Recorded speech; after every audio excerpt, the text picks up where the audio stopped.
Good morning and welcome to another exciting edition of Day 4 with the man Frank SCALISH. I believe this is number 162, which is an impressive milestone, Frank. We are getting up there, dude. Are we not? I mean, we're approaching 200. We 100% are, and we are going to do some very special stuff for the 200 show. I do want to take note, you're wearing the Bass Fishing Saves Lives t-shirt that you got in the mail. The Frank SCALISH Signature Series apparel is either shipping as we speak or has already shipped. I've seen some highlights on Instagram and social media of guys who have received their Frank SCALISH Signature Series stuff. Listen, if you guys have it, I've already got a couple people who have sent, actually one who has sent a picture with a fish. And then there was another gentleman who actually made an Instagram account just to send us a picture of the bass that he caught on the Signature Series 1 of 600 charbroil bait that sold out within the first day. So if you've either got your apparel or you're getting your apparel, like I said before, folks, the reason we were able to do that is because ATS Printing worked with me to open the store for a limited period of time and then printed it as soon as the store was closed. So we weren't stuck with the overhead and inventory, because contrary to popular belief, I just don't have the ability to have tens of thousands of garments laying around the house that I've already prepaid for, Frank. Yeah, no, you can't do that. Plus everybody's a different size. I got a lot of DMs with guys showing the shirts, the charbroiled. I got to give a big shout out to all you guys out there. You guys are absolutely great. And some of the comments you guys send me are so funny, and some of them can't be repeated, but they are the funniest. You people are some of the funniest people alive. I appreciate that. Humor is very welcome in my world. Matt, I got to give you a shout out. You and Adam for winning, dude. We got a big check. So it was one of just every once in a while, so the universe lines up, right? Like and you're like, holy cow, I can't believe that just happened. So we, talked about, promoted the Dick Hiley St. Jude Bass Classic. It's a 26er edition of it. It was a chaotic. We can talk about that today too. Yeah, I want your opinion on this, because I struggled in the open and I didn't struggle catching keepers, and I thought I had a really solid game plan and it didn't come together. I maybe want to run by you why. So I finished like 100th in the open, jumped on a plane, went to the Dick Hiley St. Jude Bass Classic, got in at 3 a.m. Adam had some really cool stuff found. He also gambled on a bunch of stuff that paid off. Anyway, team unit worked like a charm. We weighed in 21.5 pounds each day. We raised over $30,000 for St. Jude. Big part of that was the t-shirts that we sold that you're wearing right now, the Bass Fishing Saves Lives t-shirt. So big shout out to all those people. And then anyway, we end up winning the event. That is $25,000. You got, there's the trophy right there. And we did it with 4 largemouth and 8 smallmouth, and caught them in all sorts of different phases and stages of the pre-spawn and spawn. And super exciting. So that is super cool. No, dude, I'm fired up for you, man. I saw the post and I was like, absolutely fantastic. I showed Rach. She was like, oh, yay. Yeah, no, it's weird how you get, I don't know. If you're in the tournament game, you know exactly how this is, and you get I don't want to say like gosh, I never remember words on here. You just get like numb to lack of, I don't want to say lack of success, but it just seems like what the heck, like you go over and over and you have a game plan, you implement it and you think it. So when you have something that like goes well, it is unexpected and you're fishing right. And when you hook a big one, it's coming in the boat and it's just smooth. Like you have to have one of those every once in a while to remind you why you love this sport as much as you do, and to remind you that it can happen and it will happen, and you just have to stay the course. Right. And I'll tell you something too. When you're going to win one and you're fishing throughout the day, you're winning it. There's not, you can't force a win. Right. There's not like, but when you're winning it. If you go out there, every decision you make is putting a quality bass in your boat. You're not losing a shit ton of fish. Everything you do seems to work, and you sit there and you sit down and go, isn't this the greatest fishery on earth? You know what I mean? You know you're gonna win. But if you're fishing and you're catching fish and you're struggling and you're all over the board, but you're catching fish and you're like, gosh, if guys are struggling, I'm gonna do okay. You're not winning that event. You're not winning that event. I agree. Adam practiced for 4 days. Like I said, you're going to talk a little bit. It kind of dovetails into what you're talking about. It's that kind of northern part of the country. It's amazing how rapidly things change. So we're going to talk a little bit about that today. Kind of dovetailed on some of the stuff that happened at the St. Jude, along with some of your fishing experiences. We're going to talk about some new colors that are out. And then there's also an article over on lurenet.com. Let me pull this up. And this is only something that happens every once in a while, but there it is, your guide to the cicada emergence fishing. And before we went live, contrary to popular belief, we actually do kind of have some pre-show meetings.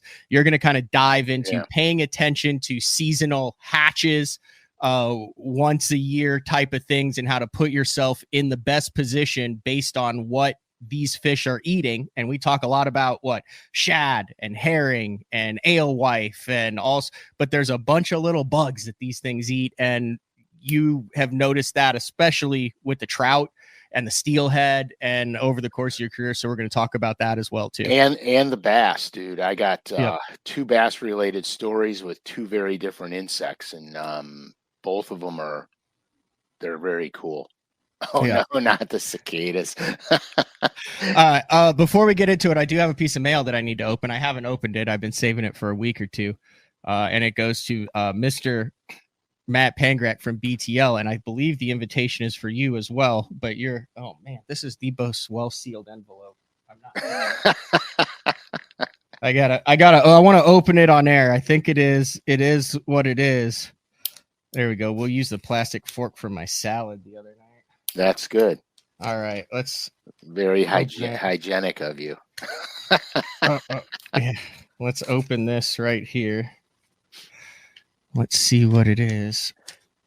This is fancy right here. I have no clue what's going on right now. I think you do. Frank, we have been invited to a wedding in La Crosse, Wisconsin. Outstanding. It is. Golly, this is fit. Look, it's like, I want to show it all. It's like gold leafed and you have to that's impressive. Yeah. So I think I will actually be here. Brianna and Brandon. Oh, we gave him a shout out. We gave him a shout out, but it's September 13th, which is actually the first day, actually the second day of the Open on in La Crosse, Wisconsin. We are invited to join them for their reception dance. That is very cool. The eve. So if you're not doing anything, I have not seen you dance, but I have heard that back in the day, you could cut a rug, Frank. And I used to be able to cut my hair back in the day too, Matt. So you see how far that got me. I like that. Look, there's like a little map on where it is and everything in there. That's very cool. So I opened it. Well, thank you guys very, very much. I appreciate that. But so let's talk about the things that are changing right now on the river. There's a lot going on the Mississippi River. It's kind of a northern thing. I was unaware of how fast these fish changed. I'll tell a couple quick stories. You can tell a couple quick stories. There's also a Bass Nation going on out of La Crosse right now. It's taken over low to mid 20s to win this, to lead this thing in the Bass Nation. A lot of stuff is happening. So what Adam did was, I'd heard this for years. He's like, we're going to gamble. And I'm like, why? I don't like gambling in tournaments. Like, I mean, I know tournament fishing is gambling, but when you're saying, hey, we're going to bank on something happening, if it doesn't happen, we're totally screwed. That didn't like really kind of compute to me. To me, that was random and haphazard. Yeah, that's like, I'm going to throw a swim bait all day and hope 5 big ones. But what he was talking about was certain things that happen predictably at a certain time of year that if you hit it right, it's game over. Yeah. And that's kind of what happened with us. He took a couple chances and we caught fish that were not there during his practice, but showed up during the tournament. Mm-hmm. And then when you were talking about fishing, you had 2 really good outings, posted some pictures on Instagram of it. Kind of the same thing that happened in your situation too, right, yeah. Frank? Oh gosh, yeah. So originally I was going to tell you a story of a shallow off-colored lake that I was fishing. With a buddy of mine, we went out last week, and the second story is actually almost identical to your story. So the first story, we go out on this lake, and it had been dirty and muddy most of the year because of all the rain we've had. It was fishing okay. We went out last week, and absolutely, like, I can't tell you how many we caught because I lost count. Like we were over 60 bass and I quit counting. It was absolutely 100% perfect pre-spawn right before they're going to go on their beds. And I caught them on the mobster swim jig, chatterbaits, a regular jig, a wacky rig, 5-inch dinger. And it was so predictable. It was disgusting. And I looked at my buddy and I said, these fish will be spawning in 3 days. And so what happened was he went back and he did not catch them like we caught them, not even remotely close. And I said, because they're spawning, dude, and the lake's too dirty and you can't see them. And so you're just not going to have that kind of day again. So this Tuesday, I went out to one of our more northern lakes up here, and it's not a true grass lake, but it is. It fishes structure, but it also fishes grassy. And I know a certain section where year in, year out, traditionally I find spawning smallmouth.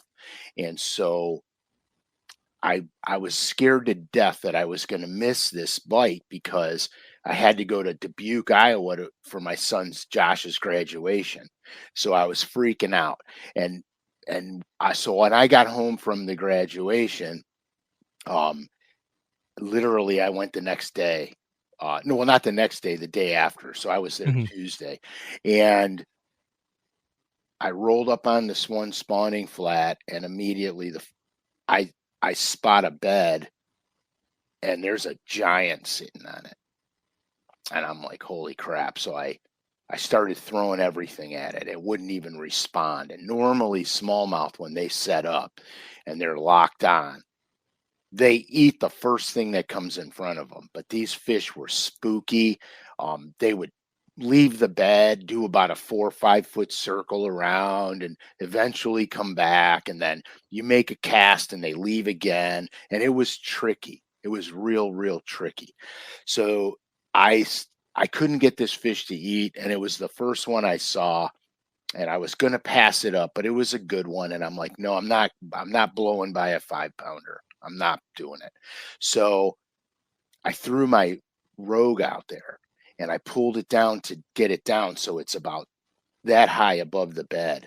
And I started shaking the fishing rod, and that bait's quivering up there. And that smallmouth, because it was doing one of the circles. That smallmouth saw that bait twitching over the bed, and it just freaking T-boned it. I mean, like that, boom, and I got it. And I was like, yeah. So anyway, on this flat was the weirdest thing, because I've never seen this before. I'm scanning around and there's fish everywhere. I mean, there's largemouth, there's smallmouth. They're all roaming and cruising, and none of them would sit still. I couldn't catch any of them doing anything. So I spot another one on a bed, another good one. And so I can't, it's not responding to anything. I throw the jerk bait. The jerk bait's always my last resort on a smallmouth bed because you got to be super careful. It's got to be in the right place and you can't ram it into the fish because you'll snag it. So I get it down there. I twitch, twitch, twitch. It's right over the bed. It's just sitting there doing this, and the fish gets real finny on me, but won't commit and then leaves. So I'm like, dang it.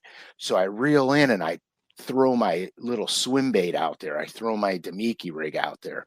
Actually, the on a sneaky underspin. Roll it over that fish. Whoa, it just crushes it. So I'm like, cool. Well, I get that fish in and I go back to the bed to let her go right on top of her bed because I want her to go back. So I let her go and I back my boat up and I'm watching and she's milling around. She goes back and sits back on the bed.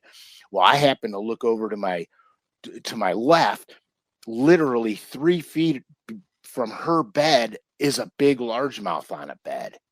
And I'm like, what? Because I never see them spawning at the same time in the same place. Anyway, the long and short of the day is there were largemouth and smallmouth spawning side by side all up and down this place. And I have never seen that before. I was completely amazed. And then, Matt, when I talked to you, you saw the same thing. Yeah, we did the exact same thing. And the only the only difference was it seemed like the largemouth and you know, we were just pitching baits. We only were able to see a couple of the largemouth and a couple of the smallmouth. The rest were blind fishing for them. You could tell they'd hit differently. Oh, and yeah. the largemouth, the smallmouth only had one. We caught big males, but the largemouth, you'd catch the buck and then you'd pitch back in the same place and then you'd catch the female. Oh, nice. But so they'd be like a little different. They move it out of the bed. Like it was amazing to me. The ones you could visually see, the largemouth you had to work for. Yeah. We got a couple cool stories of how we caught a 4.5 and a 4. But the smallmouth, there was one where we were just blind fishing down the bank, and I just look over and I go, dude, there's a big one like right there, like that. See that bed? Like there's a big one like right there. And Adam dropped his stuff in, and the fish went down on it, and he missed it. And I like dropped my stuff down on it. And I mean, boom, 3.5 pounder, just like that. Like they are uber aggressive during a specific period of time. Right. There is a point in time where you just can't miss. This was I think this was a little early. They were just getting in there. They were still real funky, but the largemouth, exactly like what you said, man. So we talked about my buddy Paul the other day. Well, Paul had called me and I said, hey, look, I'm close to you. Do you got time? And he's like, I only got about an hour. I said, well, I got about 3 or 4 saved for you. So come down here. We'll catch a few. So anyway, so he comes down and I brought him to a couple of big smallies, which he smoked right off the rip. And then we were getting time to go. And I said, here, look, dude, I got about a 3.5 pound largemouth sitting on a bed. You want to catch him? He goes, yeah. I go, come on, let's go. So I run over there and I find the fish and I go, there he is by the rock. I said, he wants the lure against the rock because I found him prior to that and I was teasing him to get him all, see if she would fire and she was ready. So he goes, well, you catch it. And I go, dude, I've been catching them all morning, catch the fish. He goes, no, I'm not going to do it. So I said, okay. So I said, I got to get my jig out. And he goes, your jig? And I go, yeah. I go, I got to piss it off a little bit because I gave it too much time to settle down. So I threw the jig on it and I get the line up to its face and then I just bump him in the nose with it and then take it out of the bed real quick. And then I do it one more time. I bump that fish. I take it out of the bed real quick, and that fish is looking for it. And I go, I got her on this cast. I got her, dude. I throw that thing in there. That thing just freaking annihilates it, man. But it was hilarious. I mean, it was really fun. And the irony is, I only wound up fishing for about 3.5 hours the other day because I didn't have the time. I had to go, and but it was worth it because I mean, it was just worth it. But there's such a difference between a largemouth and a smallmouth on a bed. It isn't funny. I mean, they're complete opposites. So that was the first time I'd fished really up north, and I understand it's different with the river system, but I literally during that tournament while we were fishing was like, oh my gosh, what Frank has been talking about for the last 2 years makes total sense, because there is a direct correlation between understanding fish movements, where they set up in the pre-spawn, where they spawn, and fishing areas that are pre-spawn migrating holding areas adjacent to spawning areas. That there's a lot of good looking spawning areas on that river, and there's a lot of good looking pre-spawn areas, but pre-spawn areas with spawning areas adjacent to it. And then you have to factor in the weather and the current and the water level.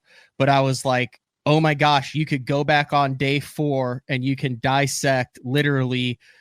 You can, how we figured out what happened was he fished this pre-spawn area that he had gotten a bite on every single cast on in practice. And we made 15 casts there, never had a bite. And he goes, my God, they went.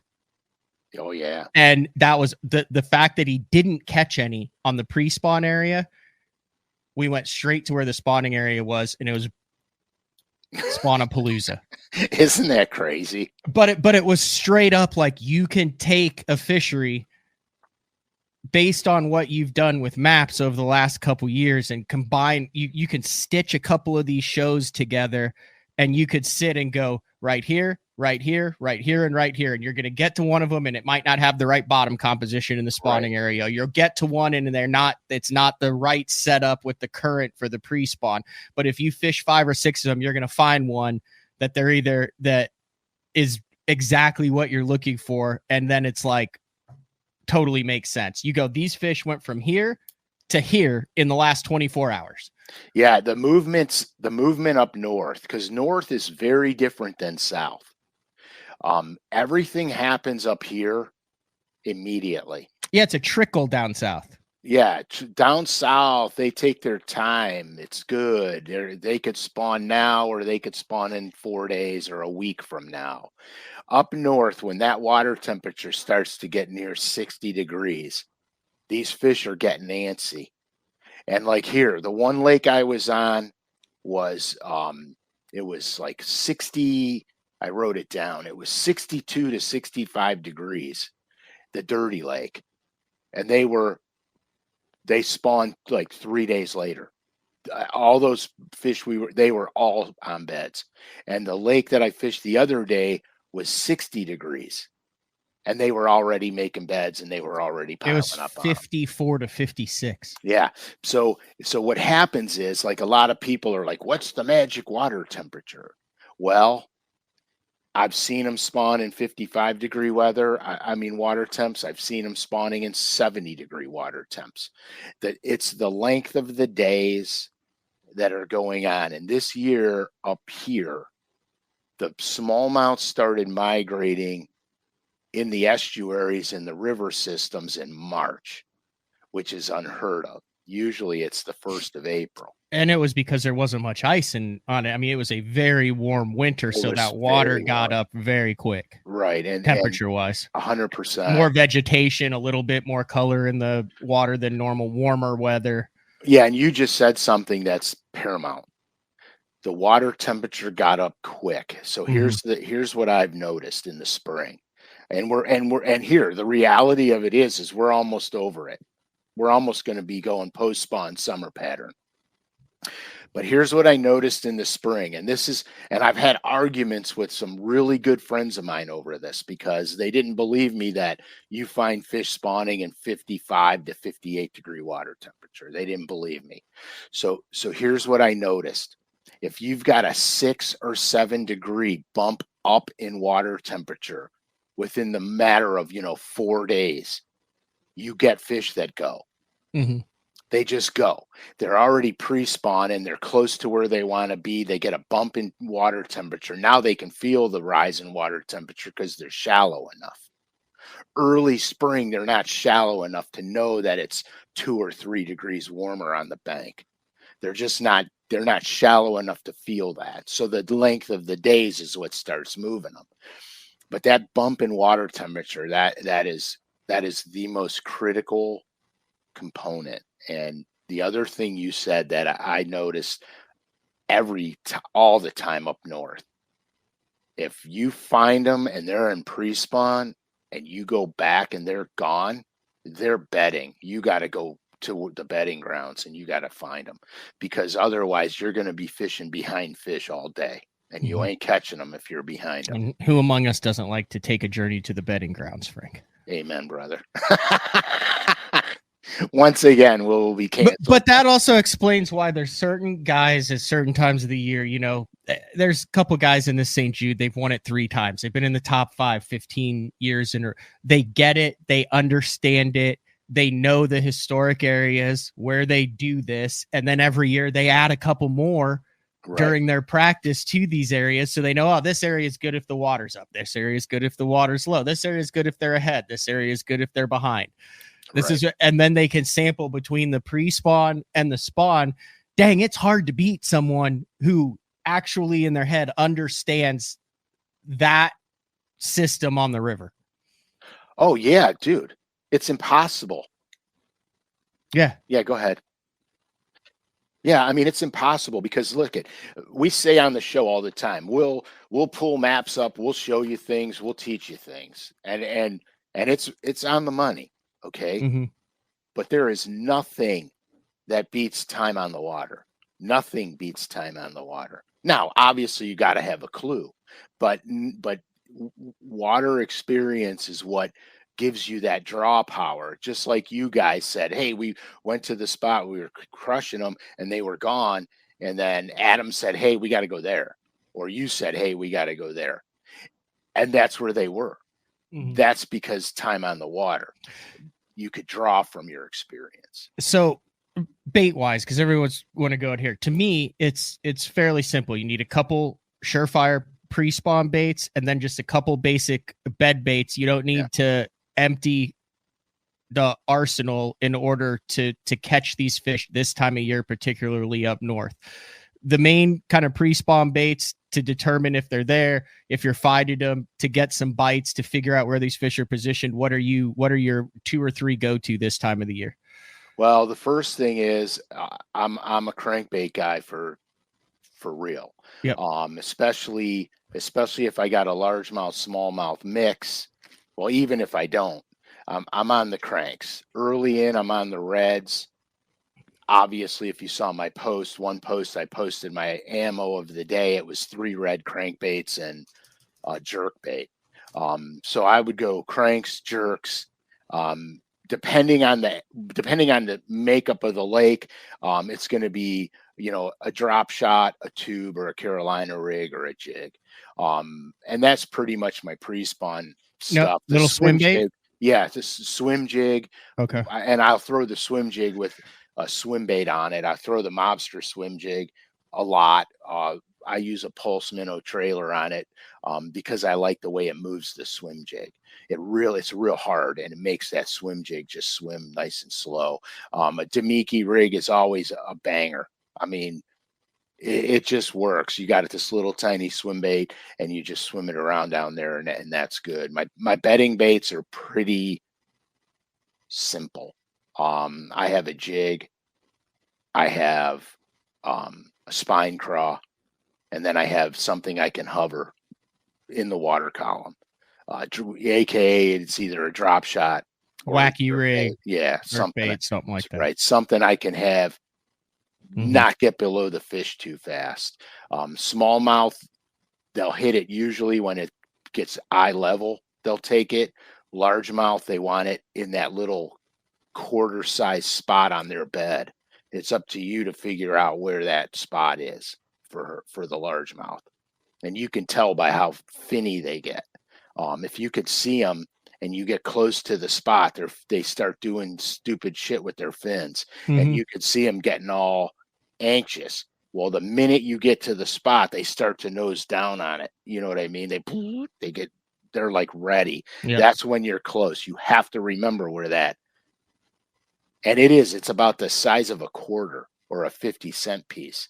And when you hit that, that's the bullseye, and that largemouth will take the bait. I'm not kidding. I've never seen it up north where if you were there at 9 a.m., you're catching them pre-spawn, and at noon you're catching those same. I mean, it happens like that. I always thought that was an exaggeration of guys talking. No. We literally watched fish flooding into an area and making beds. Yeah, I did too. Actually saw that Tuesday.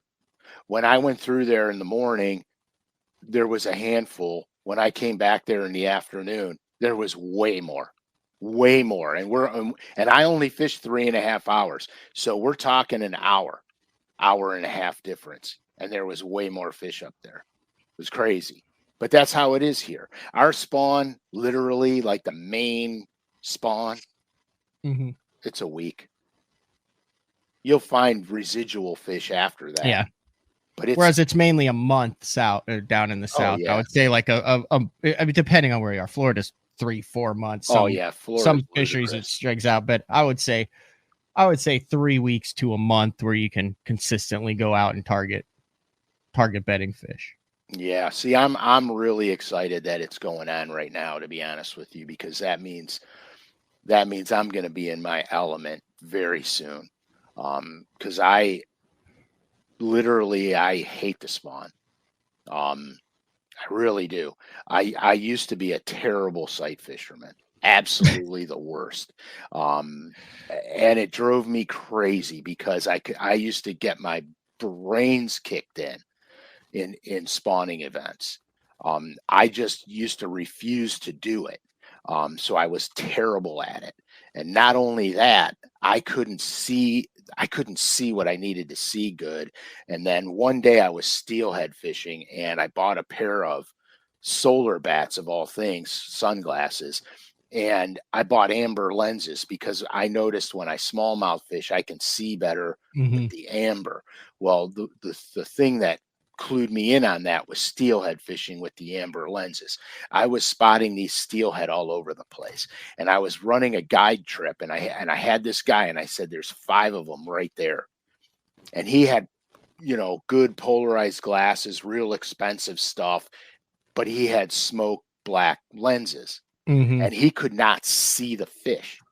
And I'm like, dude, and I'd get my fly rod, and I would put the tip of my fly rod above the river and go, they're right at the end of this fly rod. And he couldn't see them. And so that's when I realized that amber is the deal. I mean, it's the deal. Like in the ocean, you need blue. If you don't have blue, you can't see nothing because the ocean's bluish in tint, so the blue glasses take the blue out of the water and you can see the fish much better.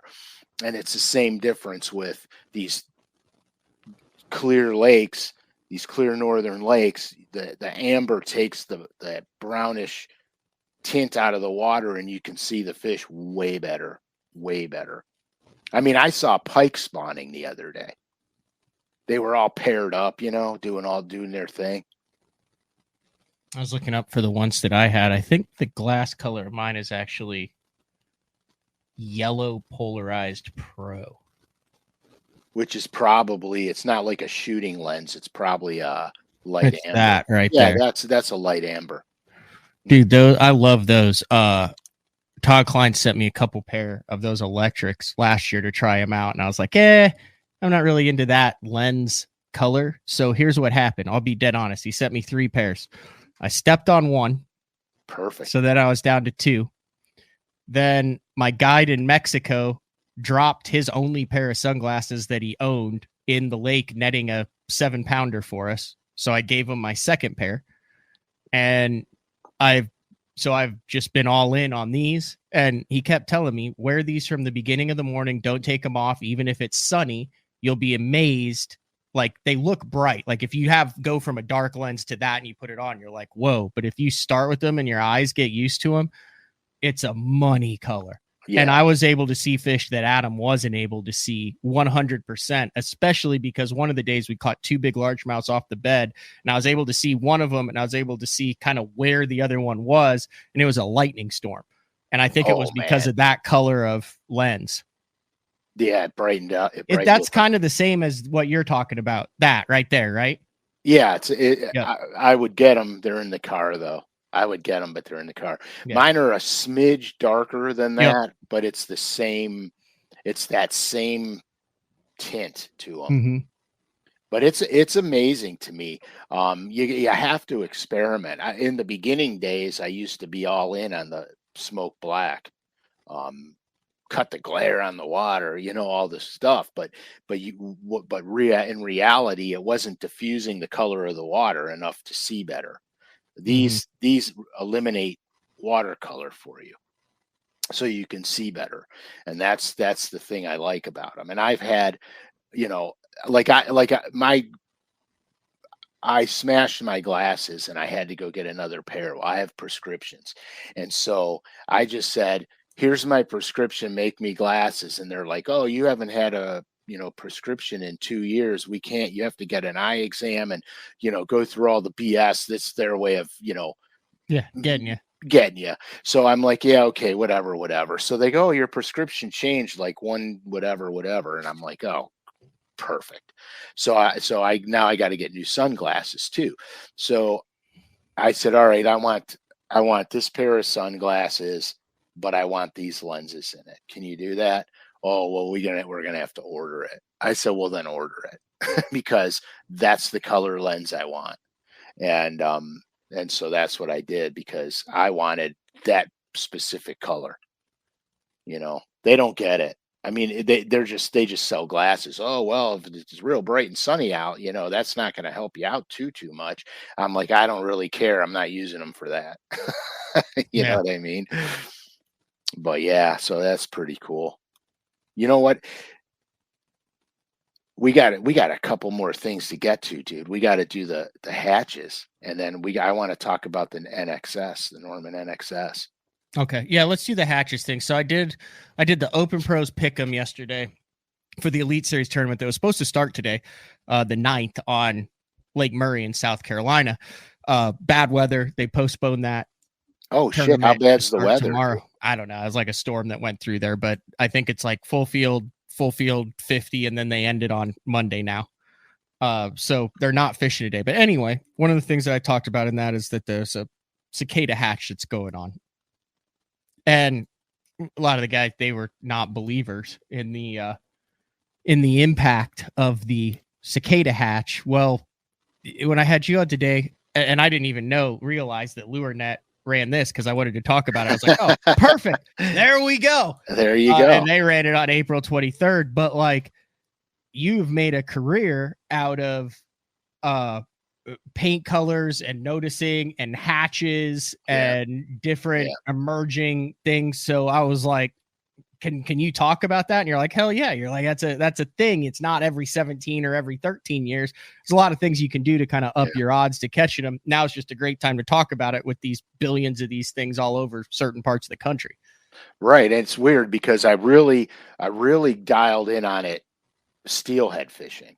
That's where I really realized how important this is. And anybody in the trout world knows that.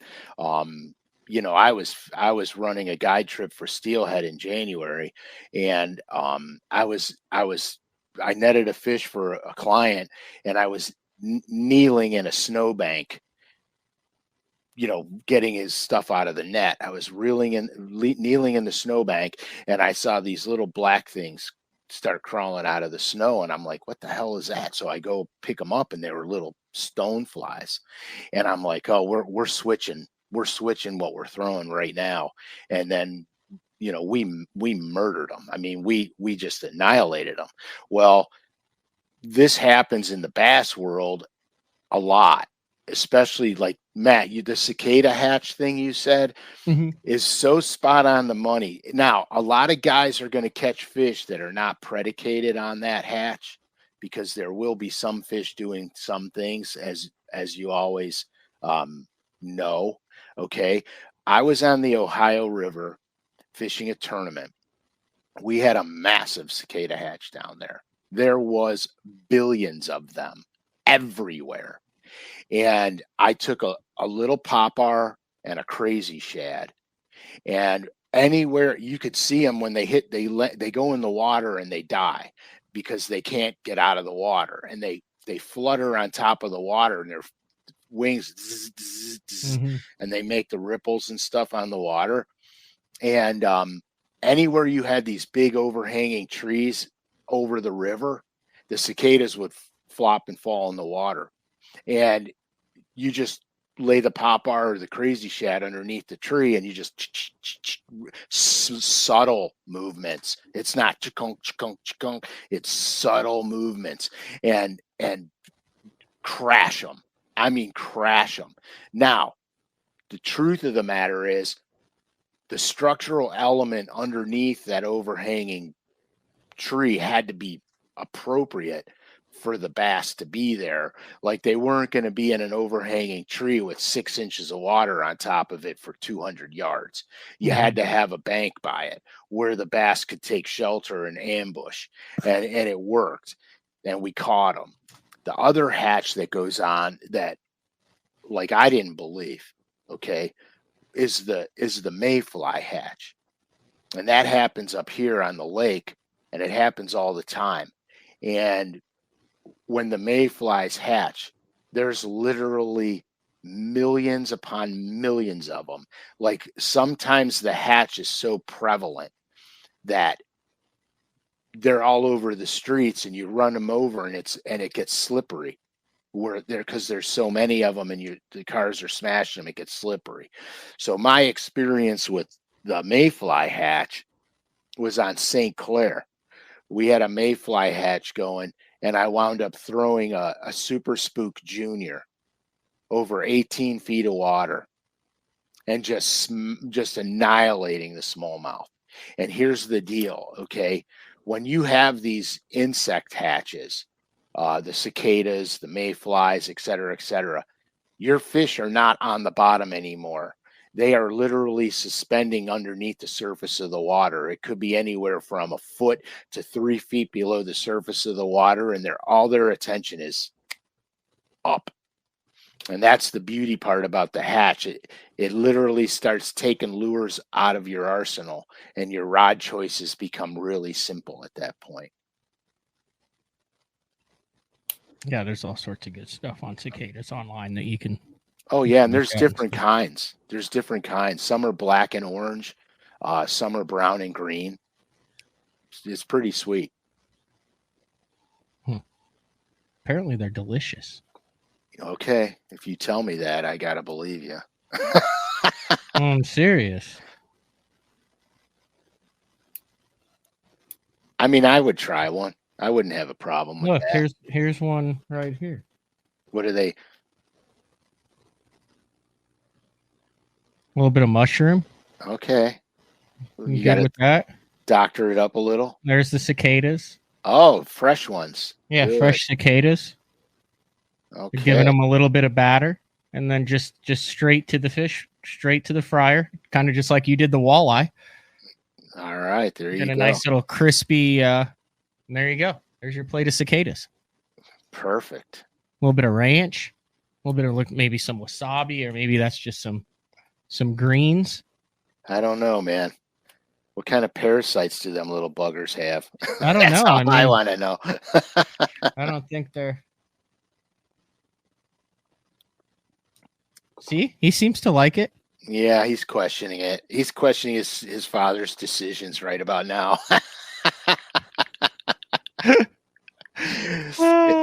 They had this thing here one time called the Bug Fest, and you go and you eat all these different kinds of bugs. I'm a big cricket fan, like a sriracha crickets.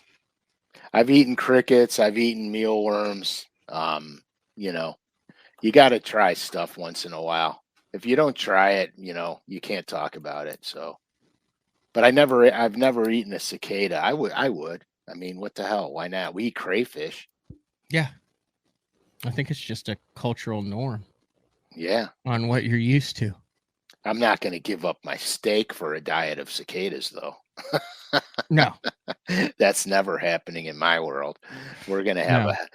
a heavy diet of red meat and fish. I'm looking on the LureNet site and I see the sold out charbroiled. Yeah, you guys, thanks for that one. That was pretty sweet. Out of stock right there. Yeah, good deal. How about that? Look at that, the signature series. But those, you'll have another one next month. Yeah, next month there'll be another one out.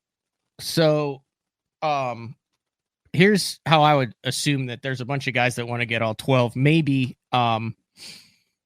if you guys kind of talk to each other here, if you have like 2 or 3 of one and one guy gets one of the other ones and you didn't get in on a charbroiled, I could see maybe some of the BTL Day 4 listeners swapping. Oh yeah, swapping numbered Normans, so at least we can get a bunch of guys who want to get the whole series. yeah, no question. I mean, that's going to happen for sure because I know a lot of guys that bought 6 of them, and so the good thing about that is if you miss out on one, you should be able to pick it up. Just announce that you're looking for whatever color, and you may have a color they don't have, and they'll just swap you straight up for it.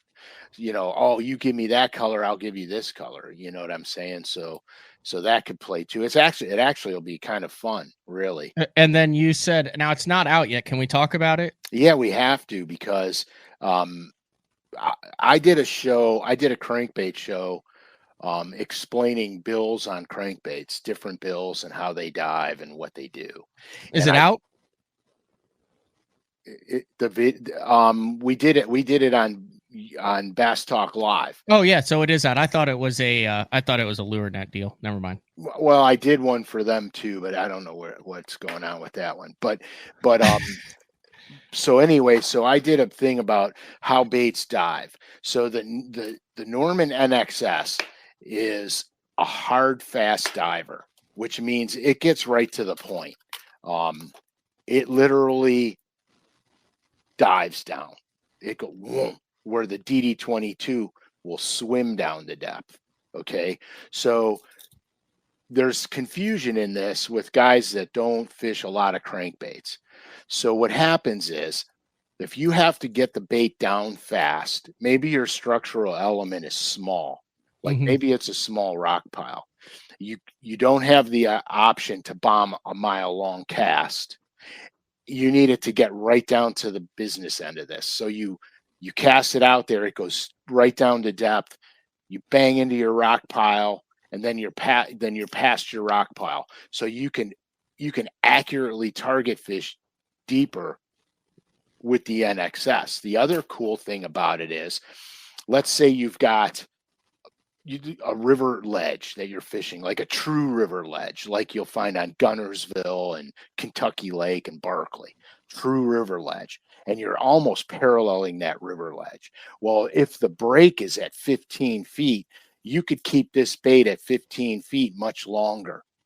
So you're in the strike zone from literally the time it hits the water, basically almost all the way to the boat, because it's a hard and fast diving plug. And so you have to understand these things. There's attributes to this bait too, because it's a hard, fast diver. Its deflection characteristic isn't way out wide and then it comes back to the cover. It's small. It's got a real tight deflection to it. So when you're rooting it through the rocks, it's banging from rock to rock to rock. It's not taking a wide spin out and then you miss 3 feet of it before it corrects and gets back to business. It stays there and it stays rooting and it does its job. So you need to understand that about the NXS.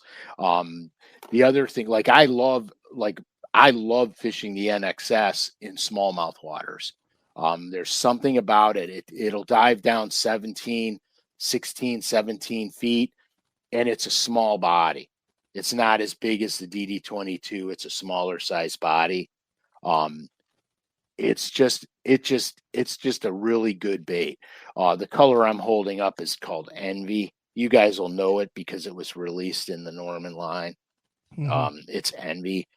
So they're coming out with the limited runs that were already released in the Deep Little N and the DD22. They're now coming out with them in the NXS. And the thing that makes me the happiest about it is that they're coming back with Canary, and this Canary color is deadly. It's absolutely deadly. They're bringing the Canary back for all you fans out here that understand what Canary does in the smallmouth world. Another color that I like a lot for largemouth especially is True Gizzard. Like I painted this color and I really wanted to imitate a real gizzard shad. It's semi-translucent. You can almost see the chamber in the bait. It's semi-translucent, but it's got the hard white gut on it. White pearl. This is a really good bait fish imitator right here. But they're coming out. There's a bunch of colors they're going to have in it. Evo is going to be in it. Olive blue is going to be in it, and then of course lavender shad, which is a Norman original. Here, lavender shad and chartreuse and blue are Norman originals. Oh, that's so those are the old ones that they're bringing back that people said, hey, why don't we bring back these? 100%. These two colors I have in every Norman, and they're in my boat at all times. Lavender shad and chartreuse and blue. These two colors should never go away and will never go away because they're absolute standbys. The thing I like now is my True Gizzard shad pattern is really a great bait fish color. And Envy, the color I showed you, sorry about the popping noises. No, it's all good. But this box is full. I pulled it out of my boat this morning. This color here, if you're fishing clear to a little bit off colored water, this color is crazy good. Keep talking about the colors. I'm gonna go try to find one that you painted that hasn't been out. I'll be right back. All right. So this color is crazy good.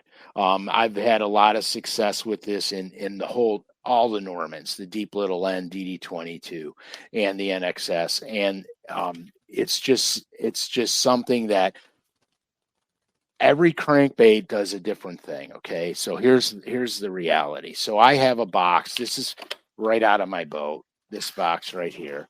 There are colors in here that are coming out that are not out yet. Like, I fish everything I paint. If I make a color and it doesn't do what it's supposed to do in the water, it doesn't get painted. We scrap it. I really, really like to experiment with all the colors in different water conditions to make sure that what I'm designing is designed specifically and correctly. So I do that. So in my crankbait arsenal, and the reason I'm talking about big build crankbaits today a lot is because the spawn's over down south for the most part. The spawn is about to become over here probably within the next 2 weeks. It'll be over. And the fish will start backing out. They'll go post spawn and then they'll go summer. So the big build crankbaits are going to be important.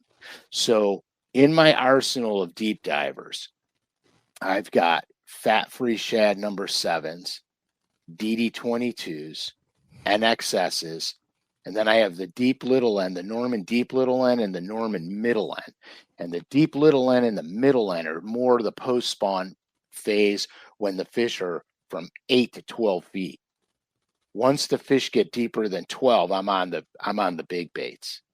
And just keep that in mind, because what that gives you the ability to do is literally, if you like to take tackle out of your boat to keep your boat light, you could go, okay, we're beyond the 10 to 12 foot range now. So now we could put the big bills in the boat, because you're beyond that stage. Now that doesn't mean you can't catch fish shallow. You can always catch bass shallow, but you're always trying to find the biggest percentage of fish.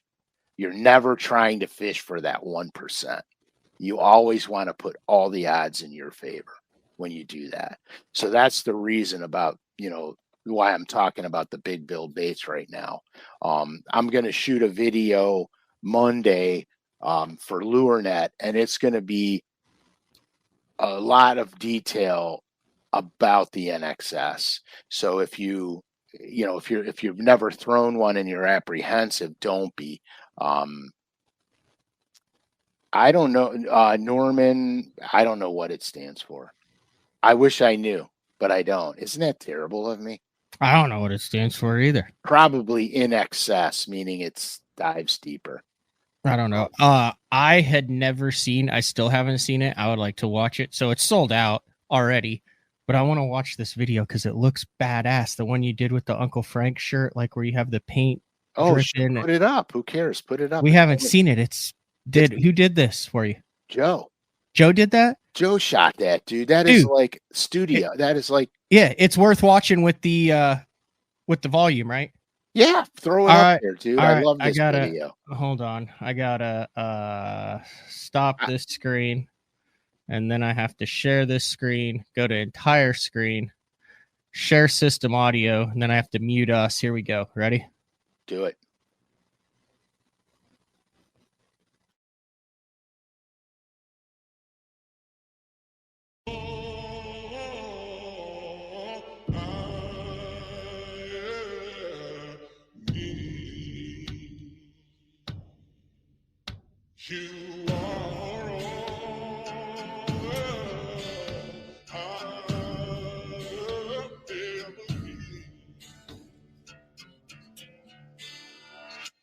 I've created one-of-a-kind signature series colors, and they're going to drop every month. My first release is the Norman Fat Boy. I love this bait whenever the bass get in shallow cover. The first color is charbroiled. The beauty of this color is I've got dark olive marbling over a chartreuse side with a white pearl gut and silver scales on the shoulders and the back. This color is very subtle in clear water, but gives you the advantage of the chartreuse flash in stained water.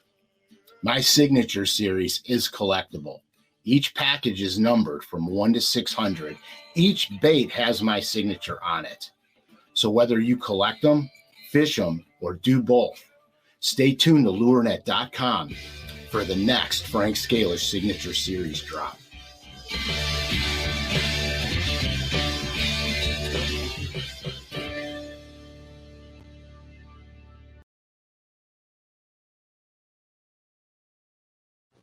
That's freaking awesome. Yeah, we got 2 more coming out with the next 2 colors that are dropping. With the videos? Yeah. I got to get those. We have to debut those on BTL. Oh, yeah, you'll have them. Okay. You'll have them. Yeah, that was really good. Big shout out there. Yeah, Joe did a really good job. It was really hard because I didn't want to sit there and paint a whole bait. So I had to pick certain steps on the bait. Mm-hmm. I had to pick certain steps. Was I muted the whole time? No. Oh, okay. There's like a minute crackle that I'm hearing, and I'm trying to figure out if it's in my echo cancellation or background noise settings or if it's in your headset. It's not bad. I don't know if anyone else can even hear it. Should I turn mine down a little? No, not down. It's just I don't it could be my earphones. I've only dropped them 50 times already. Maybe. Like I said, I think I'm the only one that can hear it, but I do a show. Yeah, people can't hear it. It's just me. Cool. So yeah, so so I picked certain aspects about each of the baits I'm painting to show. That's a SCALISH laboratory. You go, Jethro. You go, man. But yeah, so it's crazy. It's crazy because there's a lot of nuances to painting the bait, and when I do a lot of the pearls on them, you will never see that on a video because the pearls don't do what they do until they're on the bait, and they really show what they're doing when it's cleared. So you won't see that. So I have to pick a color that when I take a mask off or something, you see what just took place. But it's really neat. I mean, I enjoy it a ton. Creating colors and baits. I actually have baits coming out in War Eagle, Bobby Garland. I'm working on, well, I can't say what I'm working on, but I'm working on some new crankbaits. So when's the next 600 drop? Probably a month from the last drop. So like what day of the month? So like if that was the May drop, that one dropped on May 2nd. Probably the same, sometime the first week. Does it drop always on a Thursday or? We're gonna do that. Okay, so then that would, I don't even want to say a date then. Yeah, just let us know. We'll put up on your Instagram when you know. Yeah, when you know when the next drop is. I'll give you guys some fair warning. Although we did last time we said it, I said it the Thursday before it was going to drop the following Thursday. Yep. But yeah, so it's really kind of cool. I mean, I'm a little bit like I want to see all this stuff on shelves in the stores. Mm-hmm. I mean, to be honest with you, I like to build the brands. Did you ever come out with this color? Someone was asking, I think Scott was asking if you paint anything specific for me. And the only one I've got up here, and you've given me a couple, was, can I show the BTL crappie? Oh, yeah. The only one, and it says it right there. And he sent me a couple in the Bandit 200. I think I've shown this before. I've definitely shown this, but like this is just like one of the ones that's kind of like a deal that you just kind of painted off.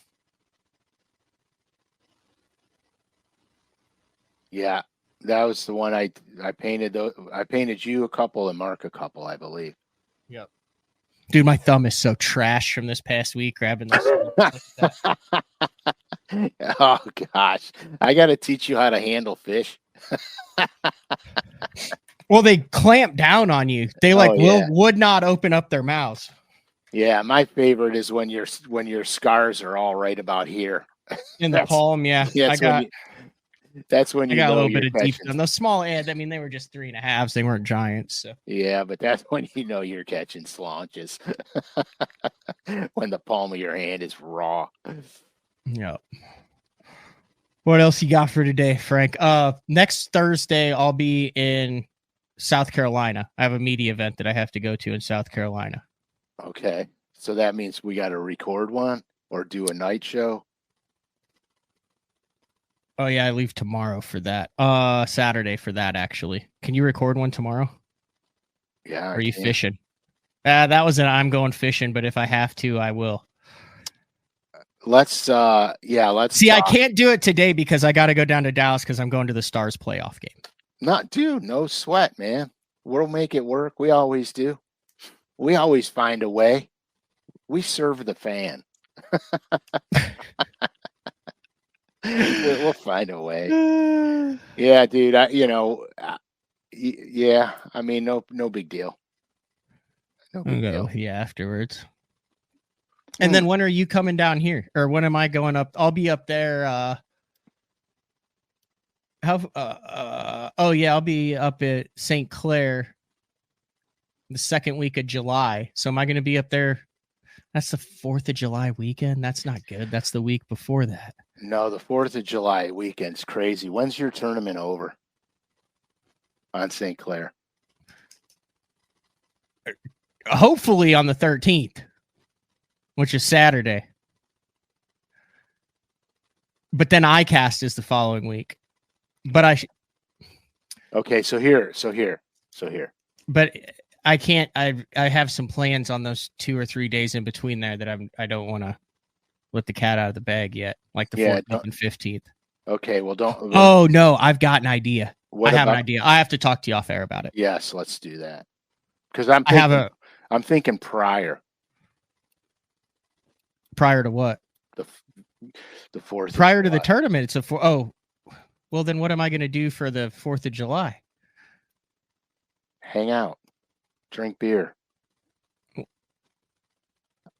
I have something that you might be interested in on the 14th, 15th, and 16th of July. All right, let's talk after the show. I think you might be all in on this. Okay, I hope I don't disappoint you. Why? Do you have something then? All my kids are coming home On the 13th, 14th, 15th? I don't know how long they're staying. But during that weekend? I'm pretty sure. Oh, well, you're out there. Noah and Sydney are coming in with the new baby. See Grandpa Frank. Yeah, so so let's talk after. I mean, technically, I could just ditch iCast. Are you going to iCast this year? I have no desire. I like iCast. I like iCast because I like to see what's new. But I kind of already know what's new. Just predicated on what's, just predicated on what's new stuff in the industry is what you're doing. Well, yeah, exactly. Oh, I know what we need to do for the recorded show. Do you have, unless you've got I just fished that Logan Martin tournament. I would love to get your take on how to target bigger than average spotted bass, because there were a gazillion damn spotted bass in that lake, and I weighed in a 1.6 and a 1.4 on the second day, and I would just like to get your take on, instead of playing bingo with is it another 1.2 or is it a 2-pounder, like, are there ways to target bigger than average fish on bodies of water that have a high fish population? So is that a fair show?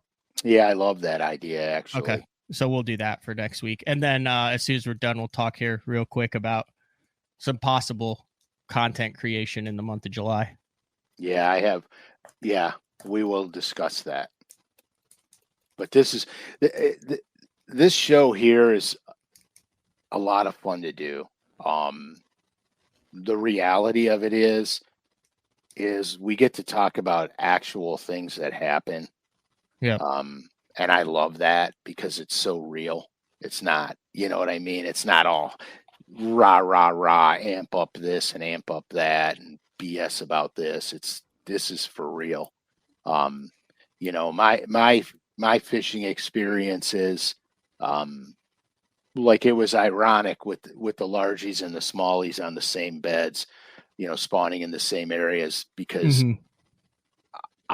I saw it for the first time, and I've been bass fishing for a long time. I've known areas where the largemouth spawn. I know areas where the smallmouth spawn. I've never seen them together. And when I say together, I mean there was just as many largemouth as there were smallmouth. And some instances, the beds were 3 feet apart. Not that random largemouth, you know what I mean? They were like, and they were cruising, and I would see them. I'd see like 4 largemouth swimming, and then a half a dozen smallmouth swimming, and it was crazy. It was the coolest thing ever, actually. Like I did a lot of watching.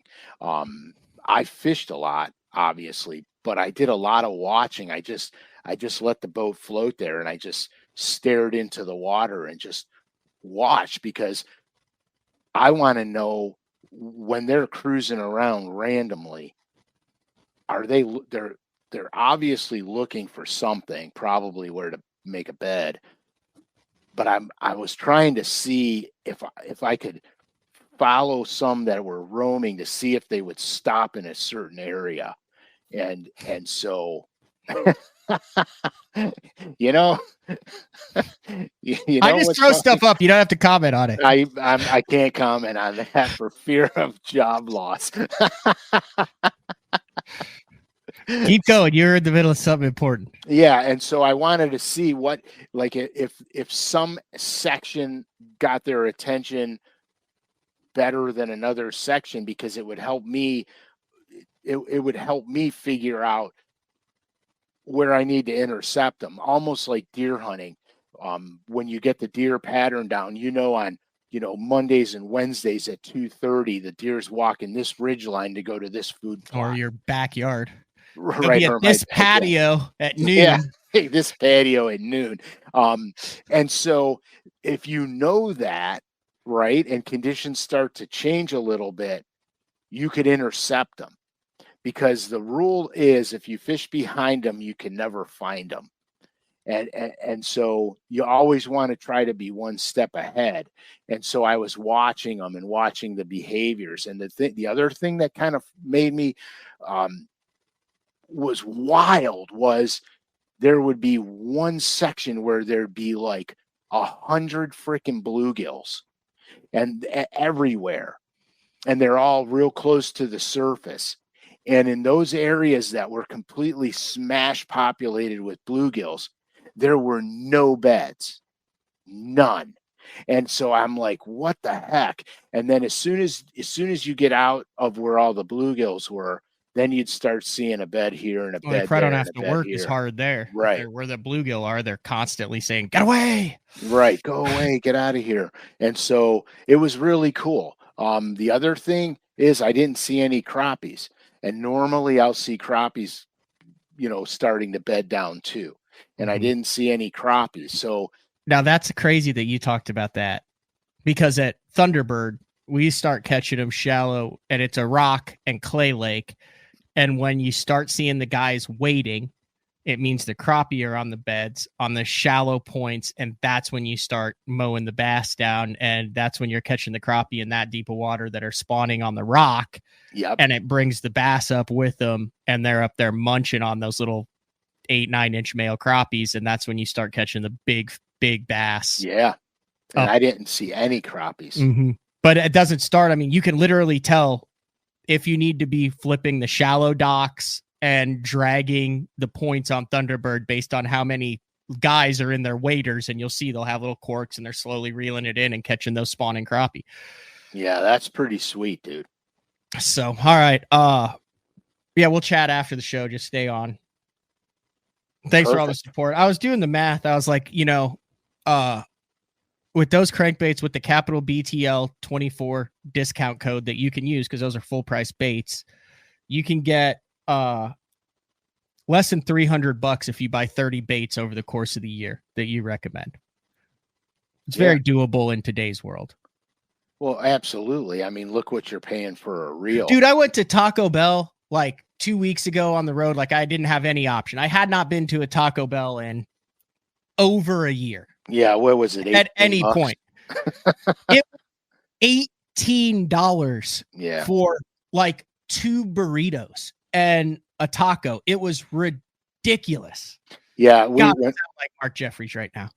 Oh yeah, dude. No, that's when Rach and I were coming back from Dubuque. The only thing we had available to us was fast food stop, because it's insane. You could go to the grocery store and buy a fine cut of meat for the same price that you can get a friggin' hamburger now. Oh yeah. I'm done. I'm done with that crap. Well, I don't eat fast food anyway. But I can't stand fast food. Matt, you cook. Okay. Yeah. I mean, like when you eat that stuff, I don't even feel right the rest of the day. No. But like I said, I didn't go. It wasn't like a 3 a.m. bender. It was just like, hey, I need something to eat. And like I said, I hadn't done it in so long. You know what I mean? Like my fast food, instead of going to fast food, this is my guilty pleasure. I'll go down to the supermarket and I'll buy a steak, and I'll buy either a zucchini, a yellow squash, Brussels sprouts, or a pre-made salad, and then I'll come back, and it costs me $17. Yeah, 15 to 17, depending on and then I'll eat the salad while and I'll flash sear the steak, and I'm less than $20 in, and I've got a ribeye and a side, and the problem is I'll do that way too often. Well, but I'm spending the same amount of money that I would, like I said, on a fast food deal. Why wouldn't I go with like some USDA grade A 100%. Like my guilty pleasure, as long as we're talking about it, is sushi. Yeah, same here.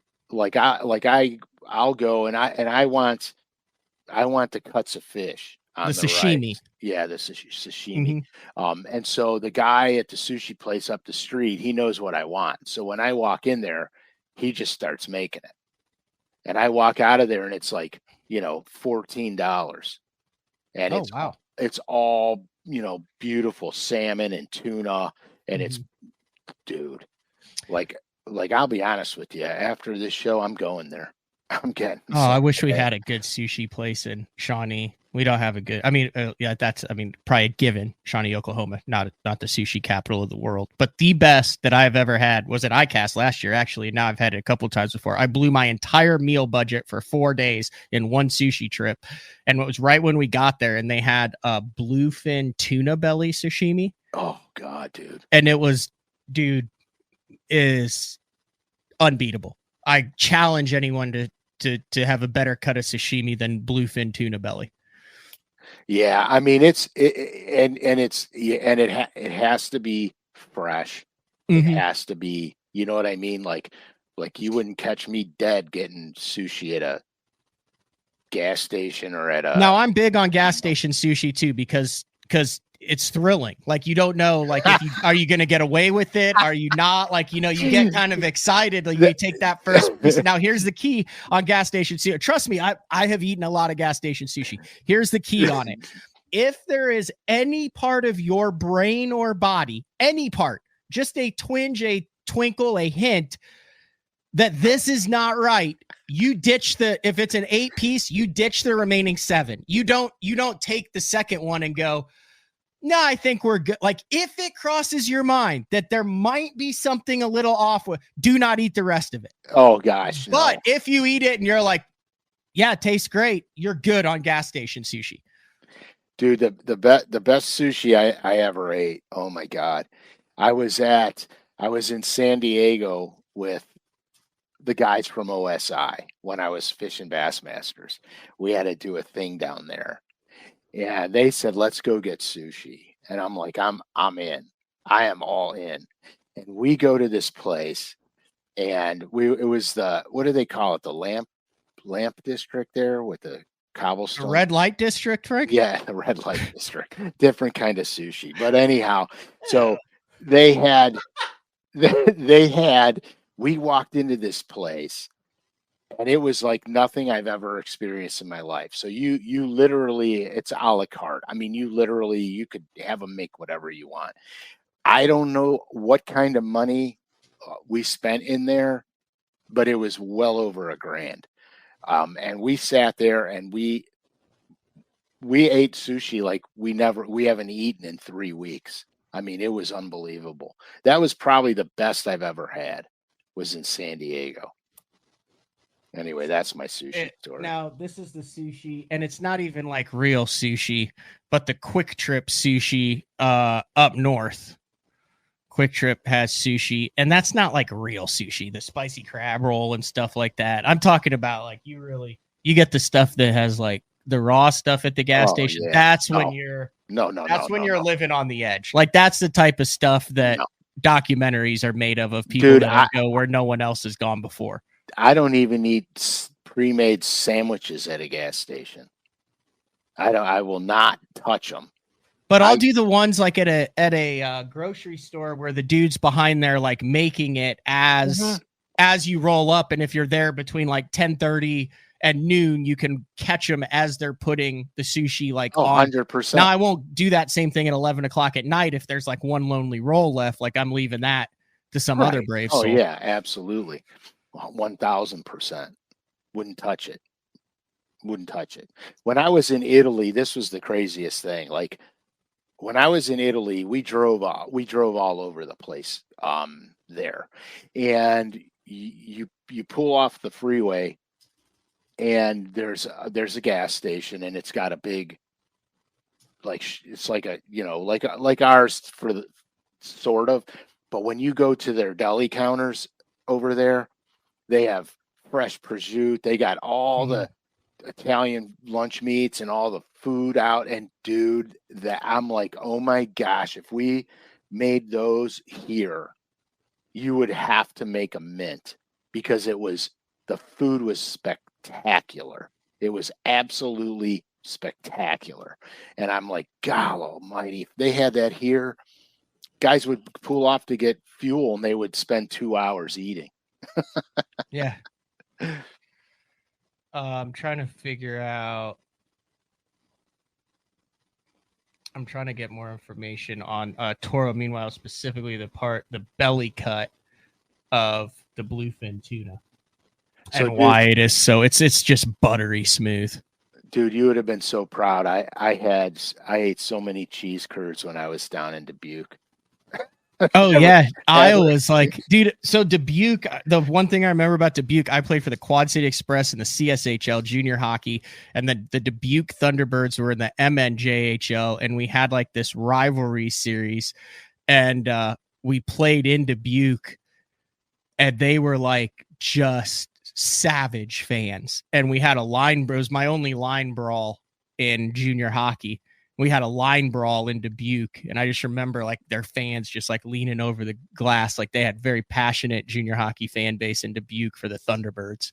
That's fantastic. So the guy drops the puck and everybody just starts bashing each other. Yeah, no, like, it was like a mash behind the net. Like they had hit our goalie, and then like, you know, you kind of pair off, and then the next thing I know, I was like tangled up with this guy behind the net, and he wasn't a fighter and I wasn't a fighter. But like when everyone else is fighting, you can't be the only guys that are just standing around. You get yelled at for that. So then we ended up in a. I mean, let's be honest. It was more, and there's no proof of it, so I could say that we actually threw haymakers. It was more of a spirited wrestling match. Yeah, that's cool. That's cool. But dude, they had this one place I went had cayenne pepper cheese curds. Yeah. They were banging, dude. And the good thing is those are really healthy too. So, oh, I'm sure they are. I can't believe you thought that was sour cheese before. Yeah, I'm like, because I'm thinking like curdled milk, you know what I mean, and cottage cheese, and I'm like, no, I'll never eat that crap. And then I had it with you for the first time, and I'm like, holy crap. Well, I didn't know you were such a sushi connoisseur. So next time we're together, we'll go hit up the sushi joint. Like Oklahoma actually has really good sushi because they have it flown in fresh. Like Tulsa's got a really good fish market there. So there's a bunch of really good sushi places actually in the landlocked state of Oklahoma. That's all right, man. Yeah, I like it. I try not to eat farm raised salmon either. The wild stuff, it's crazy. Like if you catch like a wild rainbow or something like that, it's like orange meat. Oh, yeah. I never realized that. I thought it was just like white. It's like a completely different consistency of the wild caught versus the farm raised stuff. Well, here's what I found out about farm raised salmon, okay? They have dye colors, and they dye the meat. Oh, so otherwise it's white and mushy. To get a certain pink hue to it, they've got to make it look salmony. Yeah, they got like 4 or 5 dyes that they use, in depending on what your cut is. And I'm like, no, not happening in my world. No, not at all.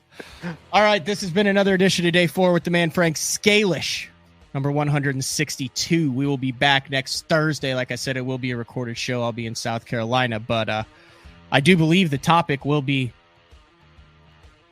how to target better than average fish on a fishery where you just get a damn bite every single cast and you can't catch anything over a pound. Right on. I'm in. Can you tell I'm a little frustrated about that, Frank?